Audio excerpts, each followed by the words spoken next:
Political science and public administration की smart study के लिए सब्सक्राइब करिए मेरा channel political science by doctor Shipra Verma and hit the bell icon for latest update of my videos. Hello dear friends, मैं doctor Shipra Verma स्वागत करती हूं आपका अपने channel political science by doctor Shipra Verma में। डियर फ्रेंड्स, नेट एग्ज़ाम की तैयारी के लिए और DSSC PGT एग्ज़ाम की तैयारी के लिए मोस्ट इम्पॉर्टेंट MCQs की प्रैक्टिस चल रही थी। तो इसी क्रम में आज कॉम्परेटिव पॉलिटिक्स का पार्ट 3 मैं लेकर आई हूँ। इसके अंतर्गत हम चर्चा करेंगे तुलनात्मक राजनीति के अत्यंत महत्वपूर्ण प्रश्नों पर। तो इसके अंतर्गत आज का जो टॉपिक है संविधानवाद, सिद्धांत एवं व्यवहार है। तो हम इसी टॉपिक से रिलेटेड अत्यंत महत्वपूर्ण प्रश्नों की चर्चा करेंगे, जो कि आपके आने वाले एग्ज़ाम के लिए, चाहे वो PGT का एग्ज़ाम हो, चाहे वो नेट का एग्ज़ाम हो, आपके JRF क्लियर करने के लिए या PGT क्लियर करने के लिए अत्यंत महत्वपूर्ण है। तो किसी भी टॉपिक को गहराई से समझने के लिए सबसे पहले उसका अर्थ जानना अत्यंत आवश्यक है। तो सबसे पहले हम संविधानवाद का अर्थ एवं उसकी परिभाषाओं का परिचय करेंगे। तो चलिए शुरू करते हैं आज का वीडियो लेक्चर। डियर फ्रेंड्स, संविधानवाद का क्या आशय है, सबसे पहले हम इसका अर्थ समझेंगे। तो देखिए, प्रत्येक देश में दो प्रकार के कानून होते हैं। एक साधारण कानून होता है और दूसरा होता है संवैधानिक कानून अर्थात संविधान। इनमें सामान्यतः संवैधानिक कानून को ही सामान्य कानून की तुलना में उच्च स्थिति प्राप्त होती है। जो संवैधानिक कानून होते हैं उन्हें सामान्य कानूनों की तुलना में उच्च स्थिति प्राप्त होती है।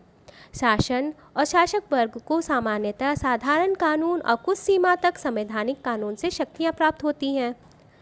आधुनिक राजनीतिक चिंतन में इस बात की आवश्यकता अनुभव की गई और शासन और शासक वर्ग पर नियंत्रण की व्यवस्था स्वयं संविधान में होनी चाहिए।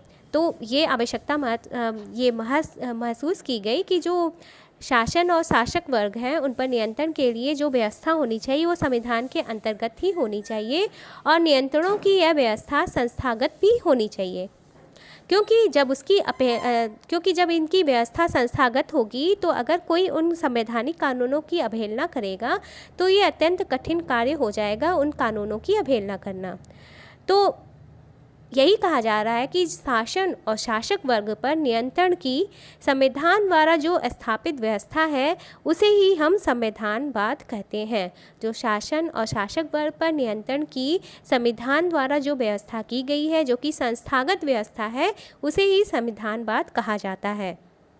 एक प्रसिद्ध विचारक विलियम G. एंड्रूज के शब्दों में कहा जा सकता है कि संविधानवाद का आशय है सीमित शासन। संविधानवाद का क्या आशय है? सीमित शासन।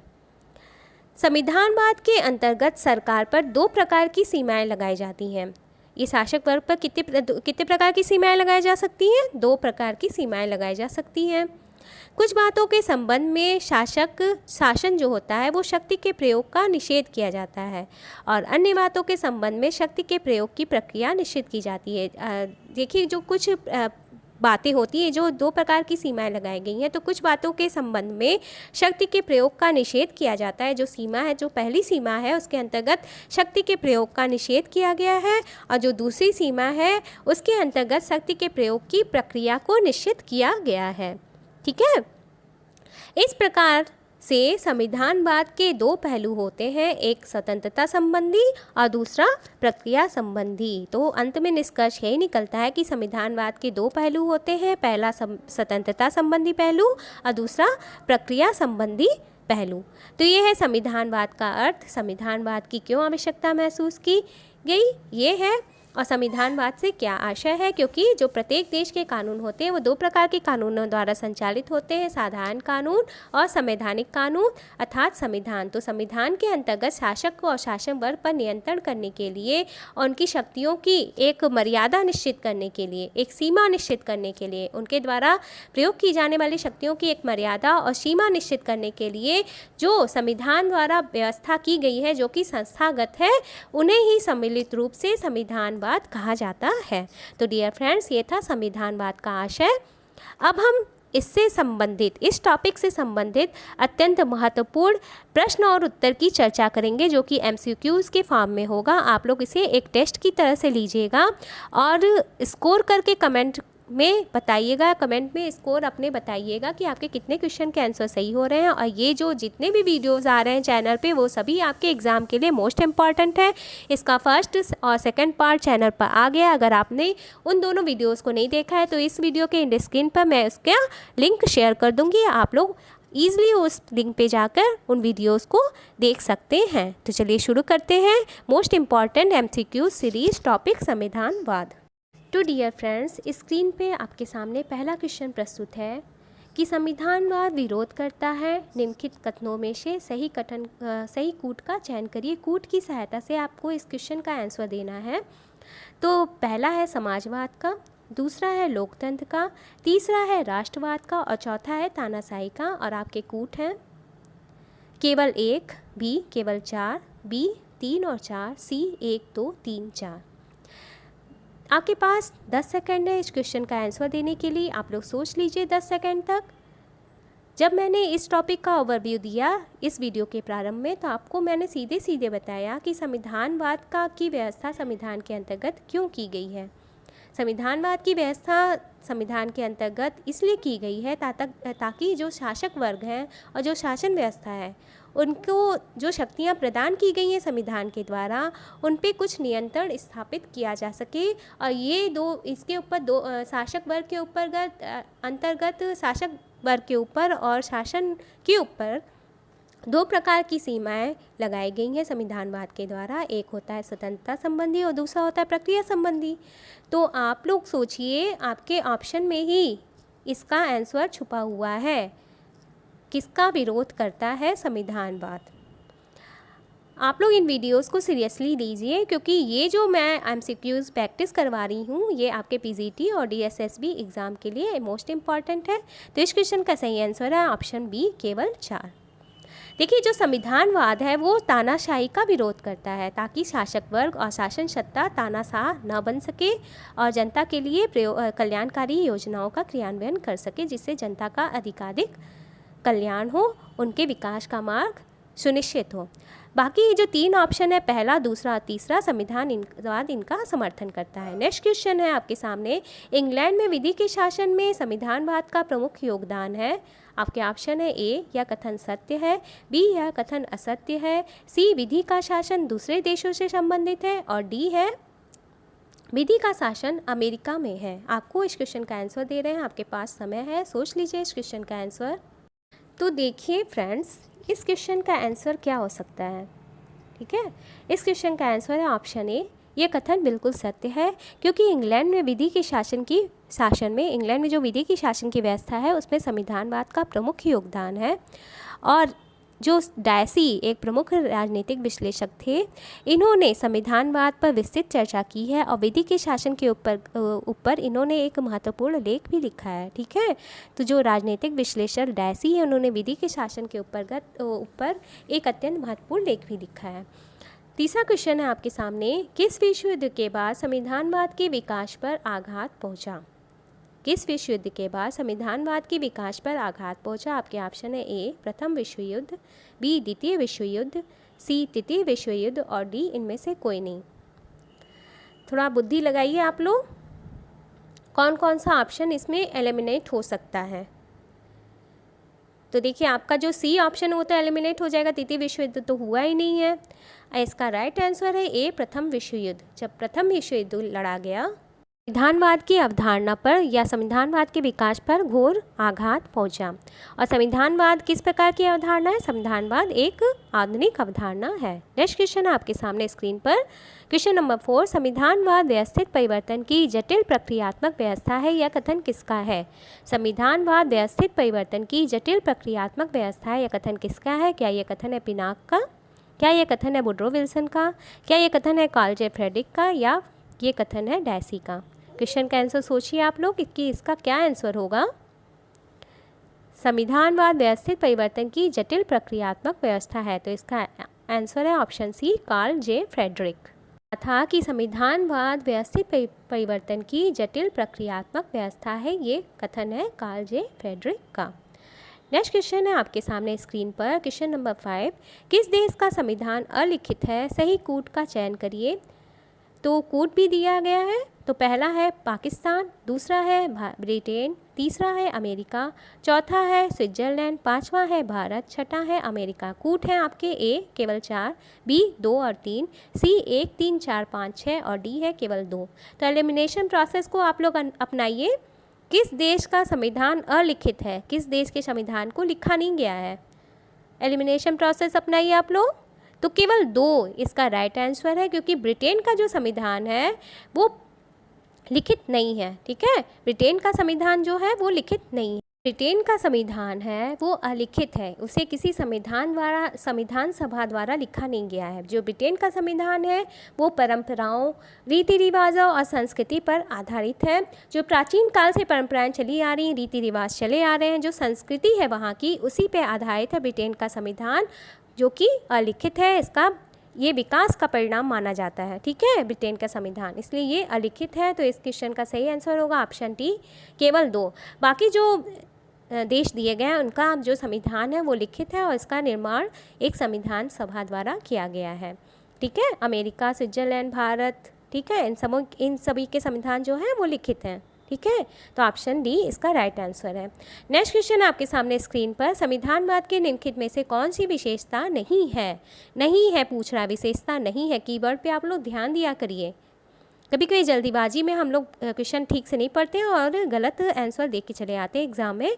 आपके ऑप्शन है ए संविधानवाद मूल्य संबंध अवधारणा है, बी संविधानवाद संस्कृति संबंधी अवधारणा है, सी संविधानवाद मूर्त एवं अपवर्जक अवधारणा है और डी है संविधानवाद गत्यात्मक अवधारणा है।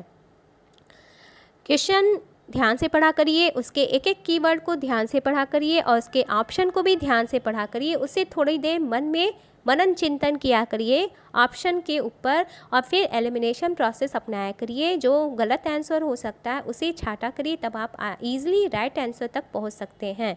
तो संविधानवाद की इनमें से कौन सी विशेषता नहीं है, आपको ये बताना है। इसमें से कौन सी विशेषता संविधानवाद की नहीं है? तो संविधानवाद मूर्त एवं अपवर्जक अवधारणा है, ये संविधानवाद की विशेषता नहीं है। Option C is right answer of this question. संविधानवाद मूर्त एवं अपवर्जक अवधारणा है, ये संविधानवाद की विशेषता नहीं। संविधानवाद है वो मूल्य संबंधी अवधारणा है, संस्कृति संबंधी अवधारणा है, एक गत्यात्मक अवधारणा है और संविधानवाद अमूर्त अवधारणा है। ठीक है, तो संविधानवाद जो होता है उसका वो क्यों अपनाया गया ये तो मैंने आपको वीडियो के पहले ही बता दिया। तो संविधानवाद मूल्य संबंधी अवधारणा है, ये इसकी विशेषता है। संस्कृति संबंधी अवधारणा, ये भी इसकी विशेषता है। संविधानवाद गत्यात्मक अवधारणा है, जैसे जैसे संस्कृति का विकास होता जा रहा है वैसे वैसे संविधान के नियमों और संस्थाओं में भी परिवर्तन किया जाता है, उसे अपडेट किया जाता है। ठीक है, तो इसका ऑप्शन सी सही है। संविधानवाद मूर्त एवं अपवर्जक अवधारणा है, ये संविधानवाद की विशेषता नहीं है। नेक्स्ट क्वेश्चन है आपके सामने, विधि का शासन और शक्ति पृथक्करण पर निम्नलिखित में से कौन बल देता है?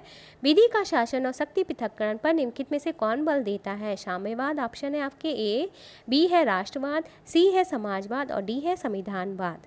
विधि का शासन एवं शक्ति पृथक्करण पर निम्नलिखित में से कौन बल देता है? देखिए, आपको क्वेश्चन के राइट आंसर पर पहुंचना है तो आप लोग एलिमिनेशन प्रोसेस अपनाया करिए। तो इस क्वेश्चन का राइट आंसर होगा ऑप्शन डी। जो संविधानवाद है वो विधि के शासन, विधि द्वारा स्थापित प्रक्रिया और शक्ति पृथक्करण के सिद्धांत पर बल देता है। संविधानवाद विधि के शासन, विधि द्वारा स्थापित प्रक्रिया एवं शक्ति के पृथक्करण के सिद्धांत पर बल देता है। इसका जो फोकस किस पे रहता है वो विधि के शासन पर रहता है और विधि द्वारा स्थापित प्रक्रिया पर।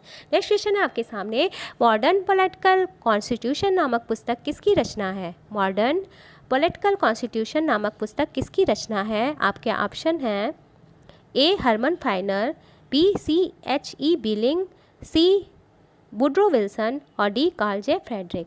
मॉडर्न पॉलिटिकल कॉन्स्टिट्यूशन, आधुनिक राजनीतिक संविधान। मॉडर्न पॉलिटिकल कॉन्स्टिट्यूशन नामक पुस्तक किसकी रचना है? तो ये रचना है कार्ल जे फ्रेडरिक पर, कि इन्होंने संविधानवाद पर एक विस्तृत व्याख्या प्रस्तुत की थी और इनका प्रमुख जो ये फोर्स था, इनका जो प्रमुख अध्ययन का केंद्र बिंदु था वो था संविधानवाद। नेक्स्ट क्वेश्चन आपके सामने स्क्रीन पर, क्वेश्चन नंबर 9, संविधानवाद की साम्यवादी अवधारणा के बारे में सत्य कथन है। कूट की सहायता से आपको इस क्वेश्चन का आंसर देना है। पहला है, यह राज्य को शोषण का यंत्र मानती है। दूसरा है, इसमें सरकार के अंगों की मध्य शक्ति का विभाजन होता है। तीसरा है, इसमें केंद्रीकरण प्रवृत्ति होता है। और चौथा है, यह बहुदलीय प्रभुत्व का समर्थन करती है। आपके सामने कूट है, ए पहला और दूसरा, बी पहला और तीसरा, सी पहला तीसरा चौथा और डी, यहाँ डी होगा, टाइपिंग मिस्टेक है, 1 2 3 4। संविधानवाद की साम्यवादी अवधारणा के बारे में आपका ये सत्य कथन क्या है? यह राज्य शोषण को यंत्र मानती है, क्या ये है? इसमें सरकार के अंग के मध्य शक्ति का विभाजन होता है, क्या ये है? इसमें क्या ये केंद्रीकरण प्रवृत्ति होता है, यानी इसमें शक्तियों का केंद्रीकरण मात्र और केंद्र के पास ही होता है, या यह बहुदलीय प्रभुत्व का समर्थन करती है? आप लोग कीवर्ड पर ध्यान दिया करिए। ये संविधानवाद की साम्यवादी अवधारणा के बारे में पूछा जा रहा है। तो जो संविधानवाद की साम्यवादी अवधारणा है वो राज्य को शोषण का यंत्र मानती है, ठीक है। इसमें सरकार के अंगों के मध्य शक्ति का विभाजन नहीं होता है। जो साम्यवादी अवधारणा है वो शक्ति का केंद्रीकरण पर विश्वास करती है, वो उसकी जो प्रवृत्ति होती है वो शक्तियों के केंद्रीकरण की होती है। और जो चौथा ऑप्शन है ये बहुदलीय प्रभुत्व का समर्थन करती है, तो ये गलत हो जाएगा क्योंकि ये बहुदलीय नहीं है, एक दलीय प्रभुत्व का समर्थन करती है, क्योंकि इसके अंतर्गत सत्ता का जो केंद्रीकरण होता है वो मात्र केंद्र के पास होता है, ठीक है। तो कीवर्ड पे ध्यान दिया करिए। जो संविधानवाद की साम्यवादी अवधारणा है वो राज्य को शोषण का यंत्र मानती है, ये केंद्रीकरण प्रवृत्ति होती है। तो ऑप्शन जो इसका जो होगा, इसका बी जो है वो राइट आंसर होगा। पहला और तीसरा इसका कथन सही है कि जो संविधानवाद की साम्यवादी अवधारणा है उसके बारे में जो सत्य कथन है वो पहला और तीसरा कथन है, यह राज्य को शोषण का यंत्र मानती है और इसमें ये केंद्रीकरण प्रवृत्ति होती है। बाकी जो दूसरा चौथा ऑप्शन क्यों गलत है? क्योंकि इसके अंतर्गत सरकार के अंगों के मध्य शक्ति का विभाजन नहीं होता है और यह बहुदलीय नहीं बल्कि एक दलीय प्रभुत्व का समर्थन करती है। तो इस तरह से इस क्वेश्चन का जो राइट आंसर है वो ऑप्शन बी, पहला और तीसरा कथन सही है, ठीक है। क्वेश्चन के आंसर आपको कैसे लग रहे हैं, इनकी क्वालिटीज़ आपको कैसी लग रही है, आप लोग मुझे कमेंट करके ज़रूर से बताया करिए। आप लोग अपने स्कोर भी मुझसे शेयर करा करिए और अगर वीडियो पसंद आ रहा है तो इसे शेयर कर दीजिए ज़्यादा से ज़्यादा। नेक्स्ट क्वेश्चन आपके सामने क्वेश्चन नंबर 10, संविधानवाद की पाश्चात्य अवधारणा के बारे में असत्य कथन का चयन करना है आपको। संविधानवाद की पाश्चात्य अवधारणा के बारे में आपको असत्य कथन का चयन करना है। आपके ऑप्शन है ए, संविधानवाद साध्य और साधन दोनों है। ऑप्शन बी है, संविधानवाद मूल्यविहीन तथा मूल्यजन दोनों है। जो दूसरा ऑप्शन है संविधानवाद मूल्यविहीन तथा मूल्यजन दोनों है। तीसरा ऑप्शन है सी, संविधानवाद लिखित व अलिखित दोनों सुविधाओं को मान्यता देता है। और ऑप्शन डी है आपका इनमें से कोई नहीं। वीडियो को पॉज करिए, राइट आंसर सोचिए, कमेंट करके स्कोर भी बताइए, मेरे साथ साथ आप लोग आंसर भी बताइए, ठीक है। जो ऑप्शन डी है इस क्वेश्चन का राइट आंसर है कि ये जो ऑप्शन दिए हैं तीनों कथन जो है वो सत्य हैं, ठीक है। और तो ऑप्शन डी जो है इनमें से कोई नहीं, ये कथन असत्य होगा क्योंकि जो संविधानवाद है कि जो संविधानवाद की पाश्चात्य अवधारणा पूछ रहा है वो संविधानवाद को साध्य एवं साधन दोनों मानती है। संविधानवाद को मूल्यविहीन एवं मूल्यजन्य दोनों मानती है, मूल्य सापेक्ष भी है और मूल्य निष्पेक्ष भी है संविधानवाद ये मानती है। संविधानवाद लिखित व अलिखित दोनों सुविधाओं को मान्यता देता है। जो संविधानवाद की पाश्चात्य अवधारणा है वो संविधानवाद के लिखित व अलिखित दोनों सुविधाओं को मान्यता देता है। तो इस प्रकार से ऑप्शन डी इसका सही आंसर होगा। नेक्स्ट क्वेश्चन आपके सामने स्क्रीन पर, संविधानवाद के विकास में अमेरिका का योगदान है। आप कूट की सहायता से इस क्वेश्चन का आंसर आपको देना है। तो पहला है लिखित संविधान, दूसरा है शक्तियों का पृथक्करण, तीसरा है अवरोध एवं संतुलन का सिद्धांत और चौथा है विधि का शासन। आपके सामने कूट है, ए पहला और दूसरा, बी पहला दूसरा तीसरा, सी पहला दूसरा तीसरा चौथा और डी है पहला और चौथा। कूट की सहायता से आपको इस क्वेश्चन के सही आंसर तक पहुंचना है। वीडियो को पॉज करिए, चारों कथन को देखिए, सोचिए संविधानवाद के विकास में अमेरिका का क्या योगदान है। तो इसका ऑप्शन जो बी है इसका राइट आंसर है, पहला दूसरा तीसरा। जो अमेरिका का योगदान है संविधानवाद में वो लिखित संविधान का है, शक्तियों के पृथक्करण का है और अवरोध एवं संतुलन के सिद्धांत का है। कथन क्यों गलत हुआ? क्योंकि विधि का शासन जो है वो अमेरिका की योगदान नहीं है, ये बल्कि यूनाइटेड किंगडम यानी ब्रिटेन का योगदान है। संविधानवाद में विधि का शासन ब्रिटेन का योगदान है, जबकि अमेरिका का क्या योगदान है? लिखित संविधान, शक्तियों का पृथक्करण और अवरोध एवं संतुलन का सिद्धांत। तो इस तरह से आपका जो सही आंसर होगा वो बी होगा, ऑप्शन बी होगा। पहला, दूसरा और तीसरा जो कथन है वो संविधानवाद के विकास में अमेरिका का योगदान है। नेक्स्ट क्वेश्चन आपके सामने स्क्रीन पर, क्वेश्चन नंबर 12। विकासशील देशों में संविधानवाद की अवधारणा के बारे में सही कथन को आपको बताना है। आपका जो ऑप्शन है वो ए है, इसका स्वरूप अनिश्चित है। बी है, यह प्रयोगात्मक अवस्था में है। सी है, मिश्रित प्रकृति का संविधान होता है। और डी है, उपरोक्त सभी। वीडियो को पॉज करिए, क्वेश्चन के आंसर को सोचिए, ऑप्शन पे ध्यान केंद्रित करिए। क्या हो सकता है इस क्वेश्चन का आंसर? मेरे साथ ही साथ आप लोग क्वेश्चन का आंसर कमेंट करके बताया करिए। तो इसका जो राइट आंसर होगा वो ऑप्शन डी है, उपरोक्त सभी। क्योंकि जो विकासशील देशों में है वो संविधानवाद की अवधारणा क्या है, इसका स्वरूप क्या है? अनिश्चित है। क्योंकि विकासशील है, जो देश विकास कर रहा है, तो विकास के साथ साथ जो देश की परंपराएं होंगी, इसके जो सिद्धांत होंगे उनमें भी परिवर्तन होगा। तो इसका स्वरूप क्या हो जाएगा? अनिश्चित हो जाएगा, है ना। यह प्रयोगात्मक अवस्था है, क्योंकि ये देश विकास कर रहा है, तो इसमें जो भी प्रयोग होंगे संविधान के अंतर्गत, शासन व्यवस्था के अंतर्गत, वो प्रयोगात्मक होंगे ना। मिश्रित प्रकृति का संविधान होता है, क्योंकि विकासशील है तो संस्कृति में परिवर्तन, संस्कृति या परंपराओं में विकास भी होगा। तो इस हिसाब से इसका तीनों कथन सही है। नेक्स्ट क्वेश्चन आपके सामने स्क्रीन पर, क्वेश्चन नंबर 13। निम्नलिखित में से कौन सा संविधानवाद का लक्षण नहीं है? आपके ऑप्शन है ए, या संविधान आधारित अवधारणा है। बी है, या परिवर्तनशील अवधारणा है। सी है, या निरपेक्ष अवधारणा है। और डी है, या सभी भागी या सहभागी अवधारणा है। संविधानवाद का लक्षण नहीं है, आपको ये बताना है। तो इसका जो राइट आंसर होगा यह मूल्यनिरपेक्ष अवधारणा है। यह मूल्यनिरपेक्ष अवधारणा है, यह संविधानवाद का लक्षण नहीं है, क्योंकि जो संविधानवाद की अवधारणा है वो मूल्यजन्य अवधारणा है, मूल्य सापेक्ष अवधारणा है। संविधानवाद के अंतर्गत मूल्यों का ध्यान दिया जाता है, मूल्यों को साथ में लेकर चला जाता है। तो ये मूल्य निरपेक्ष अवधारणा नहीं है, मूल्य विहीन अवधारणा नहीं है, बल्कि ये मूल्यजन्य और मूल्य सापेक्ष अवधारणा है। बाकी जो तीनों ऑप्शन है संविधान आधारित अवधारणा है तो बिल्कुल सही है। संविधानवाद जो संविधान आधारित अवधारणा है, यह परिवर्तनशील अवधारणा है क्योंकि यह गत्यात्मक है, इसका विकास होता रहता है। और यह सहभागी अवधारणा है क्योंकि यह राष्ट्र के सिद्धांतों एवं मूल्यों को साथ में लेकर चलता है, बल्कि ऐसा नहीं करता है कि ये मूल्य विहीन हो जाता है। तो संविधानवाद का जो लक्षण है वो तीनों हैं और ये निरपेक्ष अवधारणा नहीं है। 14वां क्वेश्चन है आपके सामने स्क्रीन पर। किस विद्वान का मानना है कि संविधानों को लिखित एवं अलिखित दो श्रेणियों में बांटना युक्ति संगत नहीं है?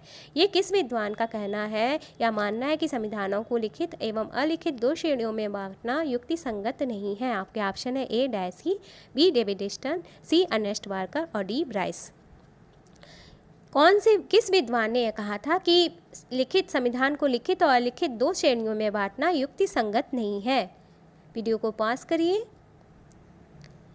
तो इस क्वेश्चन का राइट आंसर है ऑप्शन डी ब्राइस। ब्राइस ने यह कहा था कि संविधानों को लिखित एवं अलिखित दो श्रेणियों में बांटना युक्ति संगत नहीं है, क्योंकि संविधान जो होते हैं वो देश के सिद्धांतों और मूल्यों का एक संगठित समूह होते हैं, इसलिए इसे अलिखित और लिखित में बांटना युक्ति संगत नहीं है। नेक्स्ट क्वेश्चन आपके सामने क्वेश्चन नंबर 15। संविधानवाद अभी प्रयोग की अवस्था में है ऐसा कहा जाता है किनके बारे में? ए विकसित देशों के बारे में, बी साम्यवादी देशों के बारे में, सी विकासशील देशों के बारे में और डी उपरोक्त सभी के बारे में। संविधानवाद अभी प्रयोग की अवस्था में है ऐसा कहा जाता है सिर्फ और सिर्फ विकासशील देशों के बारे में, क्योंकि विकासशील देश जो होते हैं वो अभी विकास कर रहे होते हैं, वो विकास की अवस्था में होते हैं। तो वहाँ पे जो संविधानवाद है उनके बारे में कहा जाता है कि ये अभी प्रयोग की अवस्था में है, ठीक है। क्योंकि विकासशील देश क्या करते हैं? अपना विकास करते हैं। देश को विकास करने के लिए नए नए सिद्धांत, नई नई चुनौतियों का सामना करना पड़ता है। तो ताकि देश का समुचित रूप से विकास हो सके, तो उन चुनौतियों को पार पाकर संविधान में, शासन व्यवस्था में कुछ सिद्धांत निर्धारित किए जाते हैं जिससे उन चुनौतियों का सामना किया जा सके, ठीक है। तो ये थे आपके लिए क्वेश्चन। और डियर फ्रेंड्स, ये थी आज की अत्यंत महत्वपूर्ण क्वेश्चन आंसर सीरीज़। इसके अंतर्गत मैंने 15 अत्यंत महत्वपूर्ण क्वेश्चन उसका प्रैक्टिस आपको करवाया, जिसका टॉपिक था संविधानवाद, अवधारणा एवं सिद्धांत एवं व्यवहार। अगर आपको ये वीडियो सीरीज़ पसंद आ रही है तो कमेंट के माध्यम से मुझे कमेंट करके अपना फीडबैक ज़रूर से दीजिएगा। इसे ज़्यादा से ज़्यादा अपने व्हाट्सएप ग्रुप के माध्यम से, फेसबुक ग्रुप के माध्यम से शेयर कर दीजिएगा। और मेरे चैनल पर नए आए हैं तो प्लीज़ सब्सक्राइब द चैनल। और आप लोग जो घंटे का आइकन है उसे क्लिक करके उसका जो सेटिंग है उसे ऑल पर सेट कर दीजिएगा, ताकि जो मेरे वीडियोस आए नेक्स्ट उनका नोटिफिकेशन आपके पास जल्दी से पहुंच जाए। और इसी तरह के अन्य उपयोगी वीडियो लेक्चर के साथ आपके सामने फिर से प्रस्तुत होती हूँ। तब तक के लिए बाय, टेक केयर।